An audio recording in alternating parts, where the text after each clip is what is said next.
अस्सलाम वालेकुम students, I hope आप सब अपने घर में सेफ होंगे। My name is Fiza Sana and I am here for teaching geography for class 7।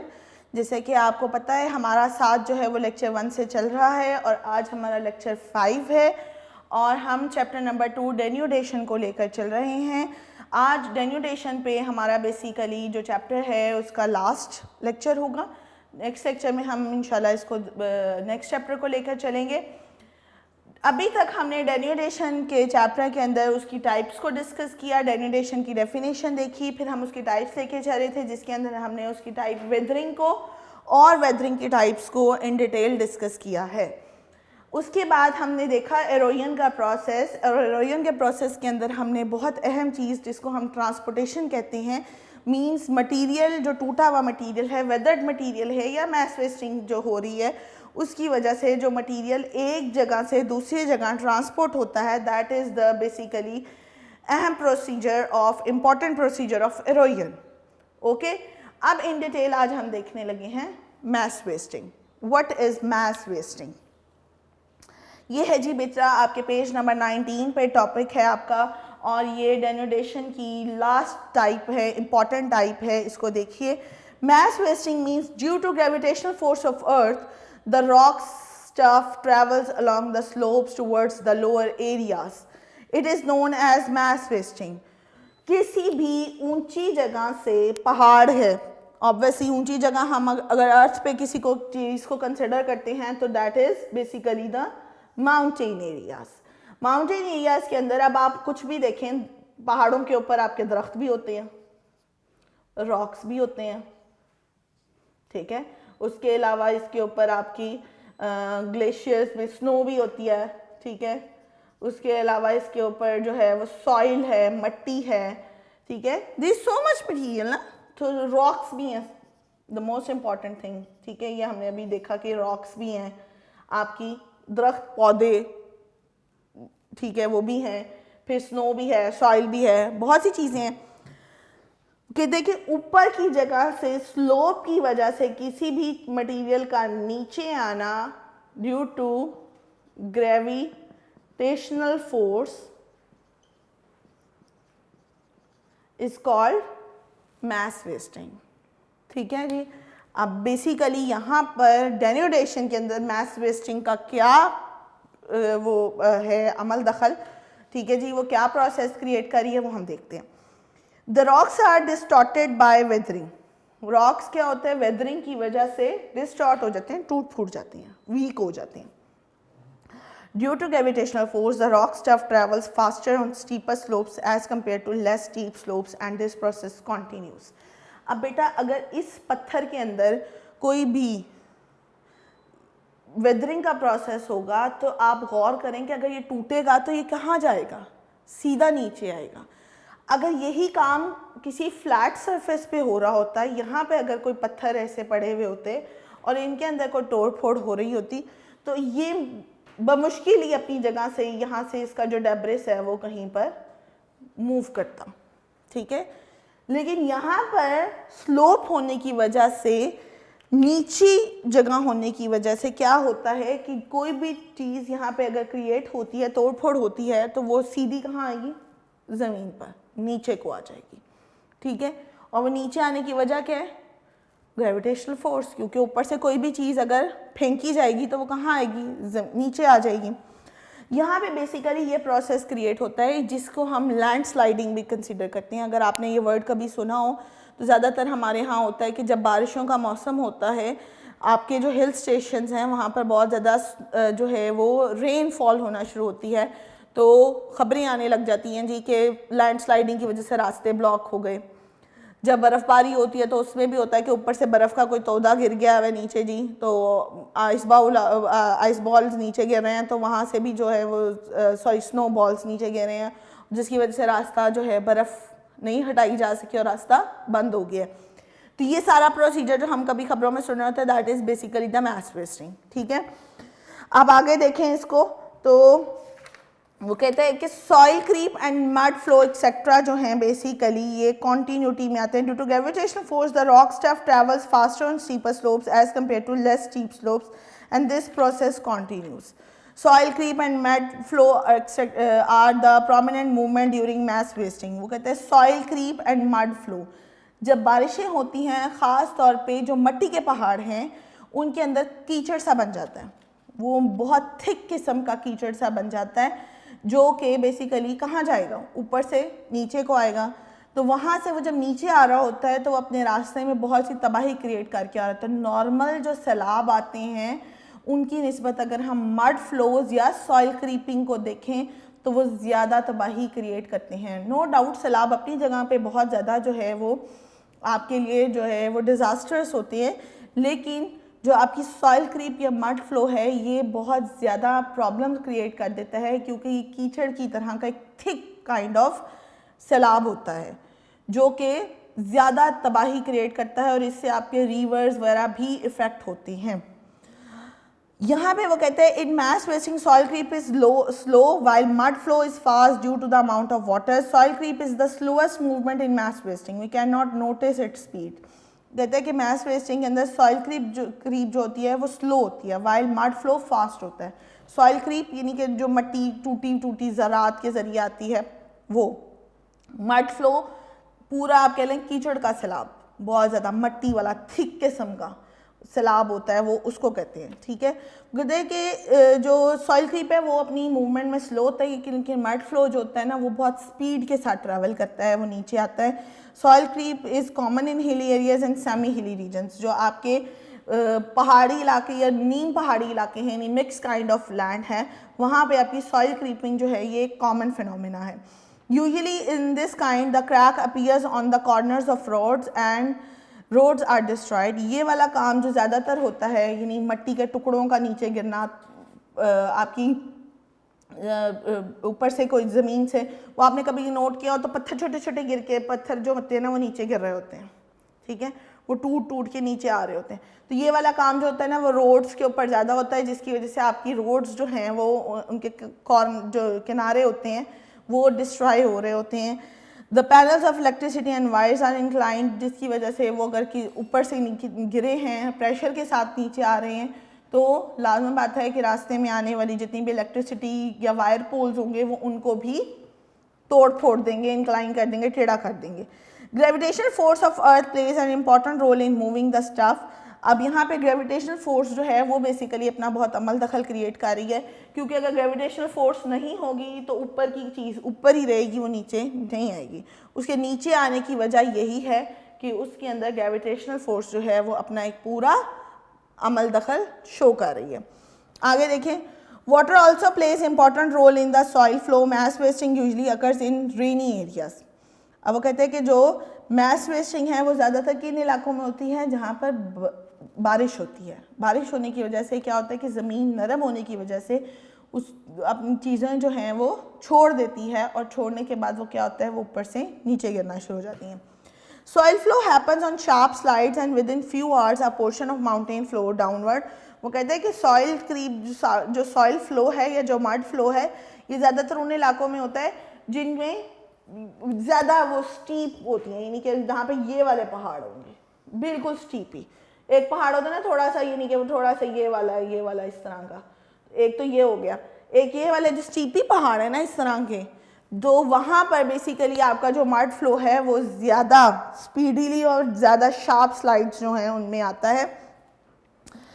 फिर the flow of mud is an important type of mass wasting, it is an environmental problem. लाजमी बात है इससे आपकी माहौल के अंदर भी काफ़ी मसाइल आते हैं। जब सैलाब आता है तब भी बहुत ज़्यादा पोल्यूशन क्रिएट होता है, क्योंकि बहुत से उसके अंदर आपके प्लांट्स डिस्ट्रॉय हो जाते हैं, इवन एनिमल्स, ह्यूमन लाइफ्स उसके अंदर जो हैं वो ख़तरे में आ जाती हैं। This mud is a kind of soil debris stream.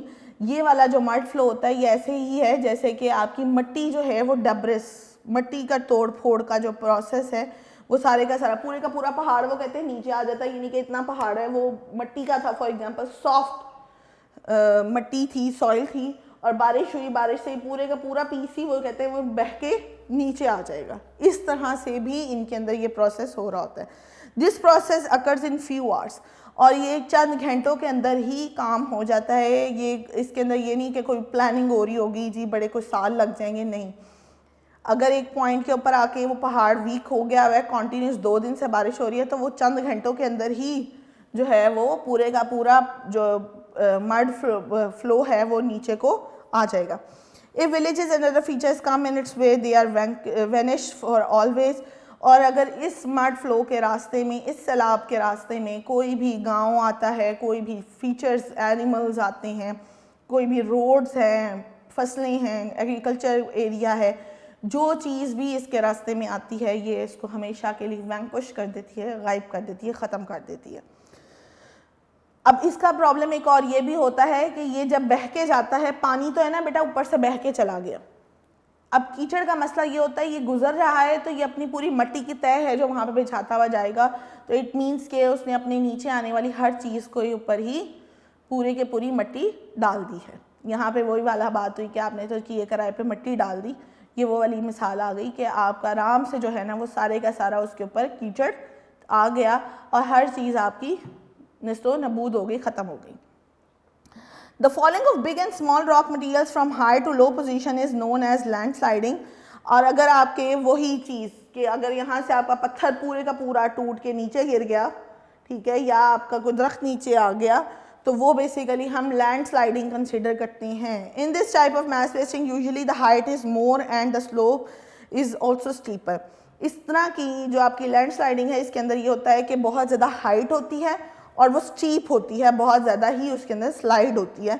Rocks make weak by weathering and due to gravitational force the stones fall downwards. For example यहाँ पर ये एक पत्थर था, ठीक है जी, एक वक्त में यहाँ पे पत्थर था, अब हुआ ये कि मैस वेस्टिंग हुई, मैस वेस्टिंग से आसपास की सारी जो सॉइल थी वो बेसिकली कहाँ चली गई, नीचे आ गई, पत्थर क्या हो गया, वीक हो गया।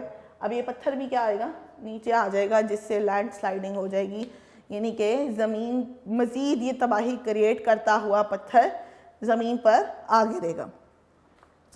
Due to land sliding the paths are blocked. इससे ये होता है कि रास्ते बंद हो जाते हैं। Roads and buildings are distorted. रास्ते में अगर कोई घर है, किसी का कोई बिल्डिंग आ रही है, कोई जो है वो कोई रिहाइशगाह है, वहाँ पे वो भी ख़त्म हो जाएगी। If the land slide is big then it might stop the path of rivers. अगर पत्थर बहुत ज़्यादा तादाद में नीचे आ जाते हैं तो ज़्यादातर बेसिकली पहाड़ जो होते हैं उनके दरमियान में दरिया होते हैं। अगर ऊपर से लैंडस्लाइडिंग हुई है तो वो बेसिकली दरिया के अंदर आके गिरेंगे और बहुत ज़्यादा लैंडस्लाइडिंग की वजह से दरियाओं के रास्ते भी ब्लॉक होते हैं। जब दरिया का रास्ता ब्लॉक होगा, फॉर एग्जांपल यहाँ पर अब रिवर है, ठीक है जी, अब इस रिवर में आके ये पत्थर गिर गया तो अब क्या होगा, ये जो पीछे से आने वाला पानी है वो अब उसको गुजरने का रास्ता नहीं मिलेगा, तो वो ओवरफ्लो हो जाएगा, जिससे आपके जो है वो सैलाब आने के खतरात बढ़ जाएंगे। Due to big landslide a long lake has been form near Attabad in Hunza valley. Hunza valley में जब लैंडस्लाइडिंग हुई थी तो वहाँ पर अताबाद लेक एक जो है वो बन गई, जो कि बेसिकली दरिया में आके पत्थर गिरा और पानी ने अपना एक अलग से रास्ता बनाकर अपनी एक लेक बना ली, तालाब बना लिया, जिसको अताबाद लेक का नाम दिया गया है। ये लेक बनी ही लैंडस्लाइडिंग की वजह से थी कि यहाँ पे लैंडस्लाइडिंग हुई, रास्ता ब्लॉक हो गया, पानी बाहर आ गया, आसपास का इलाका सैलाब ज़दा हुआ, लेकिन बाद में वो जो पानी रीस्टोर हो गया तो वो एक आप उसको कहें कि तालाब की शक्ल में वो पानी अब यहाँ पे मौजूद है और बहुत खूबसूरत, जैसे आपकी सैफुल मलूक झील है या आपकी प्याला झील है, आंसू झील है, उस तरह अब आपको एक नई झील देखने में आती है जो कि है अताबाद लेक। फिर आ जाएं जी difference among weathering, erosion and mass wasting. I hope आपको ये बेसिकली अच्छी तरह समझ आ गए होंगे। अब जल्दी से हम इनका डिफरेंस एक नज़र में देख लेते हैं।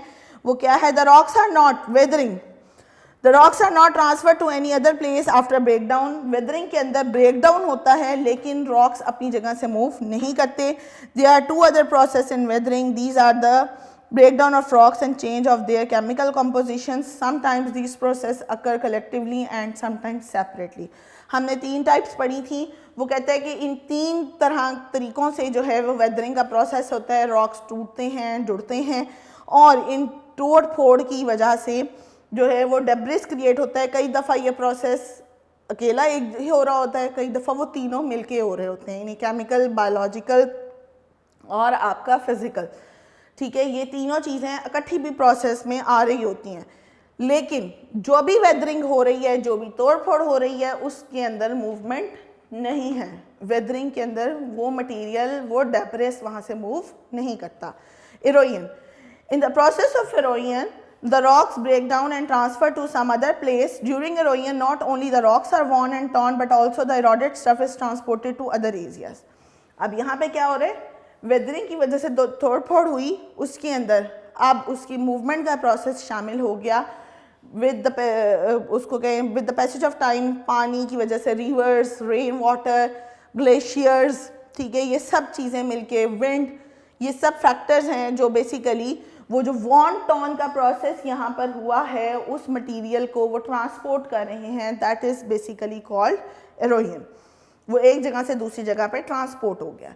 मैस वेस्टिंग क्या थी जी? In mass wasting the earth stuff moves from higher to lower area, lower position, which is due to the earth's gravitational force. और ये प्रोसेस क्यों हो रहा होता है? ग्रेविटेशनल फोर्स की वजह से। अब उसके अंदर मैस वेस्टिंग के अंदर दोनों चीज़ें शामिल हो गई हैं। अब ये गौर करें कि वेदरिंग और मैस वेस्टिंग बेसिकली होगी तो इरोजन होगी। उसके बाद क्या होता है कि मैस वेस्टिंग के अंदर वेदरिंग का प्रोसेस होगा तो वो इरोजन होगी। यहाँ पे ये एक दूसरे से लिंक्ड हैं, इसको बहुत अच्छी तरीके से समझ लीजिएगा।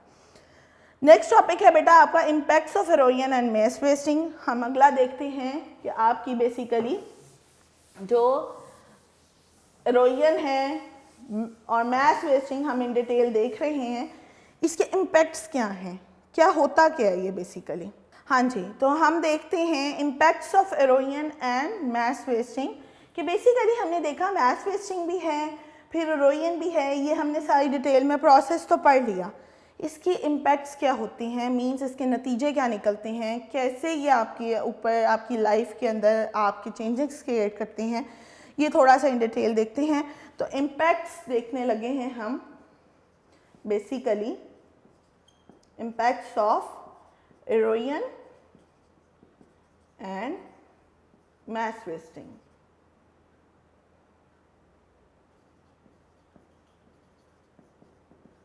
ये जी, ठीक है जी, इम्पैक्ट्स हम देखेंगे। सबसे पहले इम्पैक्ट जो है वो जी इम्पैक्ट ऑन एग्रीकल्चर।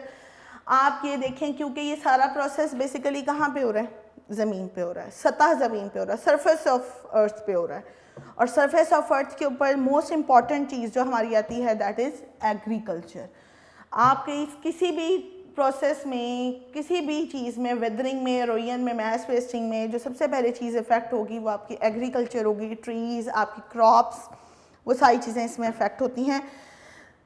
और उनसे रिलेटेड चीज़ें जिसके अंदर आपका इरिगेशन प्रोसेस भी आता है। इरिगेशन प्रोसेस यानी आप पाशी का, उन फसलों को पानी देने का जो तरीका और ज़रिया है वो भी बेसिकली इफेक्ट होता है। कैसे होता है? The irrigation system consist of unpaved canals and small stream. It continuously faces erosion due to water. The fertile layer of soil present on the surface of earth faces gradual erosion and it flows along water. There is very less plant life in such soil. The crop yield reduces on mountains, pastures and shelters of wildlife reduce in number. अब बड़ी समझने की बात है कि वो कहते हैं कि जो आपका इरिगेशन सिस्टम है, यानी कि फसलों को पानी पहुंचाने का जो एक निज़ाम आपने बनाया हुआ है, वो क्या है, हमारी नहरें हैं, छोटी छोटे हमने वो आप कैनाल्स बनाई हुई हैं, स्ट्रीम्स, रास्ते बनाए हुए हैं पानी गुजरने के, वो अनपेव्ड हैं। अनपेव्ड मीन्स कि ये अगर रास्ता बनाया गया है तो बेसिकली आसपास का जो एरिया है ज़मीन का वो कच्चा है, उसको हमने पक्का नहीं किया हुआ। अब क्या होगा कि जब पानी गुजरेगा तो जो साइडों की मिट्टी होगी वो क्या होगी, पानी के अंदर मिक्स होगी। और उस मिक्स होने से क्या होगा कि पानी ज़मीन के अंदर एब्जॉर्ब होता चला जाएगा। और एक तो आपकी जो बहुत इम्पॉर्टेंट सॉइल है वो वेस्ट हो रही है पानी के अंदर मिक्स होने की वजह से, फर्स्ट थिंग। सेकेंड थिंग, जब अनपेव्ड एरिया होगा तो पानी अंदर एब्जॉर्ब होगा, ज़मीन अपनी ज़रूरत से ज़्यादा पानी अपने अंदर एब्जॉर्ब कर लेगी, तो वहाँ पर किसी भी तरह के पौधे उगने के चांसेस फिर कम हो जाते हैं। इसको हम सॉइल डिजीज़ भी कहते हैं, जिसके अंदर वाटर, जो पानी के अंदर ज़मीन के अंदर पानी होता है वो ज़रूरत से ज़ायद हो जाता है, जिसकी वजह से वहाँ पर किसी भी तरह के पौधे या फसलें उगाने में हमें बहुत से मसाइल का सामना करना पड़ता है। इस तरह की जो सॉइल होती है वहाँ पे वो कहते हैं कि प्लांट लाइफ वहाँ पर कम होती है, क्रॉप यील्ड भी यानी कि फसलों की पैदावार में भी कमी वाक़या हो जाती है। माउंटेन्स और पास्चर्स चरागाहें जहाँ पर जानवर मुसलसल आते हैं और वहाँ पर अपनी घास फूस खाते हैं, मुसलसल मवेशियों का वहाँ पर आना जाना होता है। और इसके अलावा शेल्टर्स ऑफ वाइल्ड लाइफ यानी कि जो जंगलात हैं जहाँ पर जंगली जानवर रहते हैं वहाँ पर भी ज़िंदगी का दारोमदार कम हो जाता है, क्योंकि ये सब चीज़ें अगर देखोगे आप तो जंगलात के अंदर जानवर होते हैं तो साथ दरख्त भी होते हैं। हम जंगल सिर्फ जानवरों के होने से कंसिडर नहीं करते जब तक वहाँ ग्रीनरी नहीं होगी, क्योंकि उन लोगों के हैबिटाट के अंदर ये चीज़ें मौजूद हैं। तो जब आपके दरख्तों के अंदर कमी आएगी, आपके एग्रीकल्चर के अंदर कमी आएगी, तो ऑब्वियसली आपकी जो ये वाले जानदार हैं वो भी उससे इफ़ेक्ट होंगे। Number 2, impacts on irrigation linked है, जो पिछला हमने जब देखा हो देखो दोबारा से क्या समझ में आता है। Due to erosion by water huge amount of soil piles up at the bed of canals, बड़ी समझने की बात है। As a result the water quantity in canal reduces due to continuous transfer of soil material along with water. The bases of dams are filled with mud, thus their capacity to store water reduces. After some time water is not available for irrigation system and for the production of electricity. अगर आपने कभी गौर किया और लाहौर में रहने वालों को बड़ी अच्छी तरह पता होगा, ख़ासतौर पे वो लोग जो कैनाल के इलाके के आसपास रहते हैं, आपने कभी कैनाल खाली देखा है? यानी जो कैनाल नहर गुजर रही है हमारे उसमें, वो देखोगे तो आपको अंदाज़ा होगा कि उसकी सफाई होती है बाकायदा, ठीक है, उर्दू में उसको कहते हैं भल सफाई। अब वो क्या होती है, वो बेसिकली जो पीछे से पानी आ रहा होता है, जब पानी ऊंचाई से आ रहा होता है तो वो स्पीड में होता है, वो अपने साथ सारा डेब्रिस अपने साथ लेकर आ रहा है, यानी डेब्रिस प्लस वाटर है। जब वो मैदानी इलाके में आना शुरू होता है तो यहाँ पे उसकी स्पीड क्या है, बहुत ज़्यादा है। जैसे जैसे वो मैदानी इलाके की तरफ आएगा उसकी स्पीड स्लो हो जाएगी। आपको लगा कभी कैनाल के अंदर वो पानी चल रहा है, ऐसे लगता है पानी खड़ा हुआ है। अब वजह क्या है उसके अंदर, यहाँ पे उसकी स्पीड हो गई है स्लो। अब स्लो होने से क्या हुआ कि यहाँ पर अब जो पानी है वो रह गया है ऊपर, ठीक है जी, और जो डेब्रिस है वो पूरी की पूरी तह जो है वो नीचे बैठ गई है।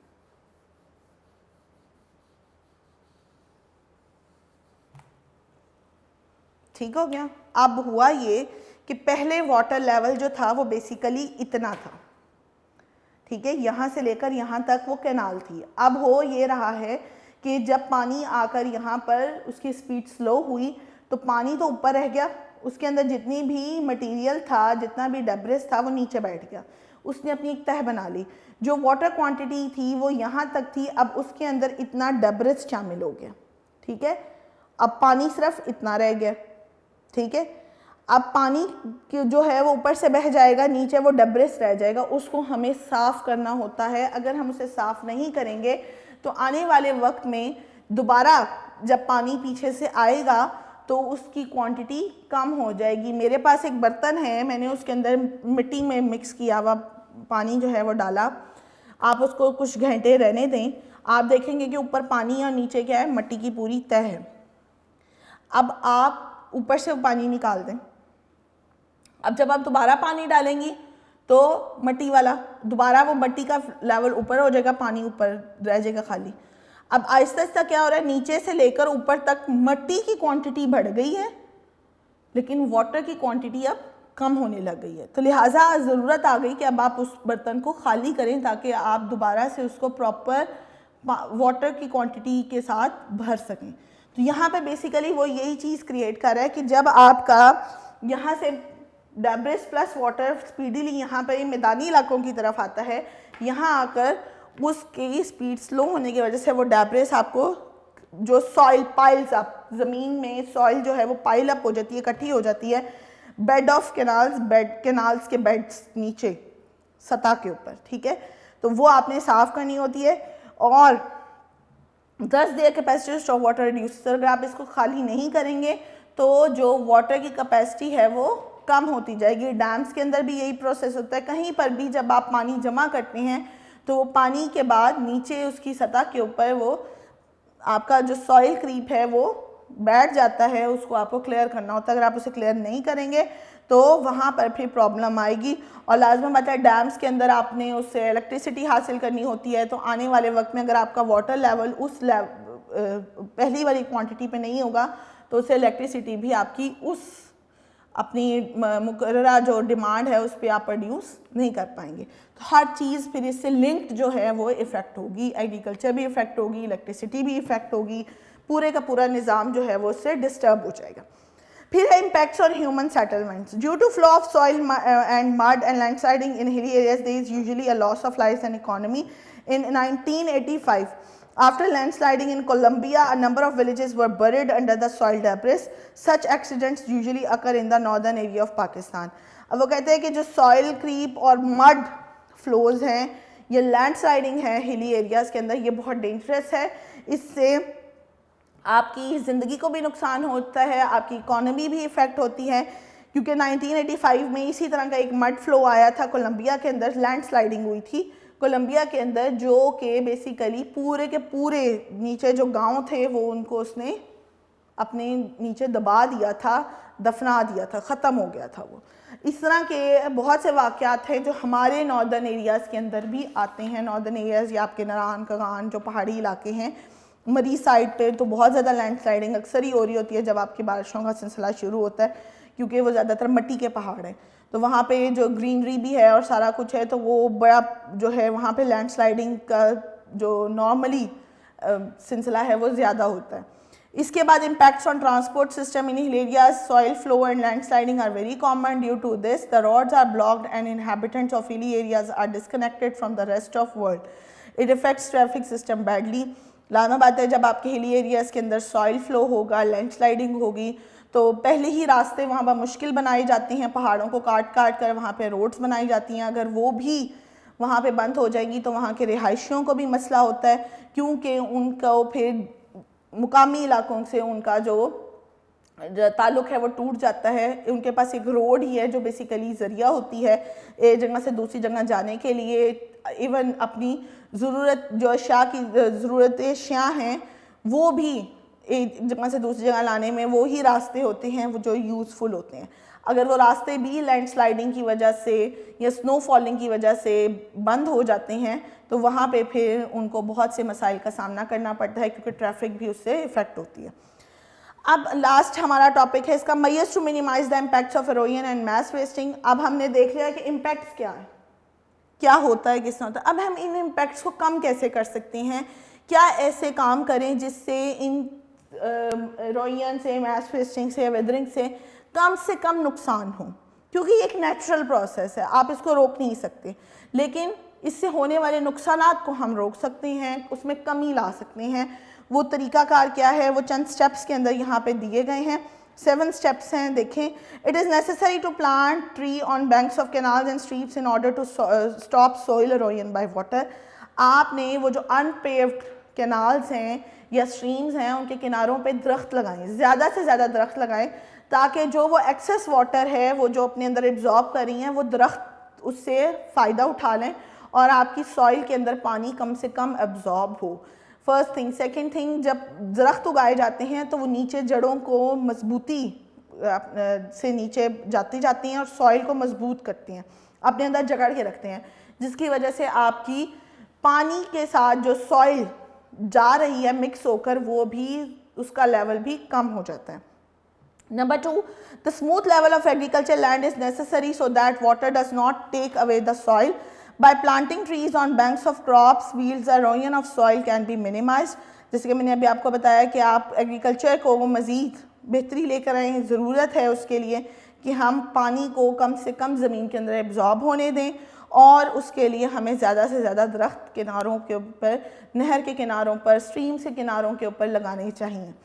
इससे आपकी अर्थ जो है वो इरोजन और मैस वेस्टिंग से बची रहेगी, उसमें कमी वाक़ होगी।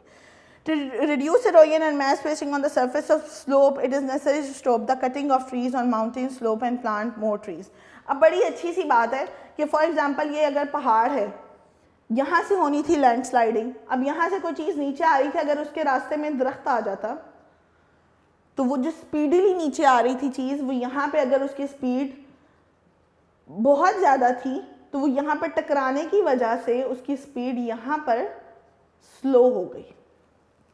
तो वो जो एक तबाहकुन अंदाज में नीचे आ रही थी, दरख्तों में रुकावट आने की वजह से, दरख्त बीच में आने की वजह से, दरख्तों की रुकावट की वजह से वो स्पीड स्लो हो गई। काफ़ी हद तक उसने अपना जो असर है वो वहीं पर छोड़ दिया और वो थोड़ा स्लो स्पीड में नीचे आई।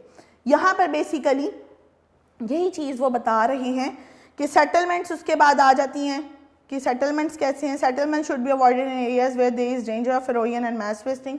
ज़्यादा से ज़्यादा यहाँ पर दरख्त लगाएं और रिहायशी इलाके यहाँ पर ना बनाए जाएं ताकि ह्यूमन लाइफ को या जो आपकी लिविंग बीइंग्स हैं, फॉर एग्जांपल उसके बाद आप मवेशी वगैरह रखते हैं, उनको कम से कम नुकसान हो।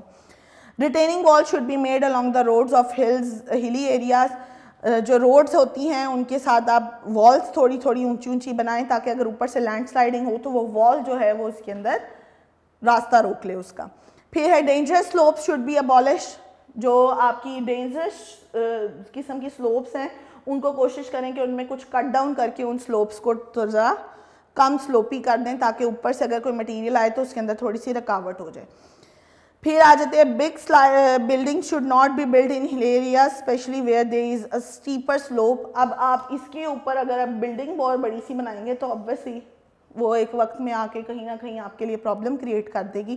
तो कोशिश करें जो पहाड़ी इलाके हैं वहाँ पे ऊंची ऊंची बिल्डिंग्स ना बनाएं। ख़ास तौर पे जो स्ट्रीपी एरिया है वहाँ पर बड़े बड़े या ऊंची बिल्डिंग्स को बनाने से अवॉइड किया जाए। ये कुछ ऐसे मेजर्स हैं जिनको लेते हुए हम इन डेन्यूडेशन के प्रोसेस से, वेदरिंग, एरोजन या मैस वेस्टिंग से होने वाली तबाहियों से बच सकते हैं, इनमें कमी ला सकते हैं।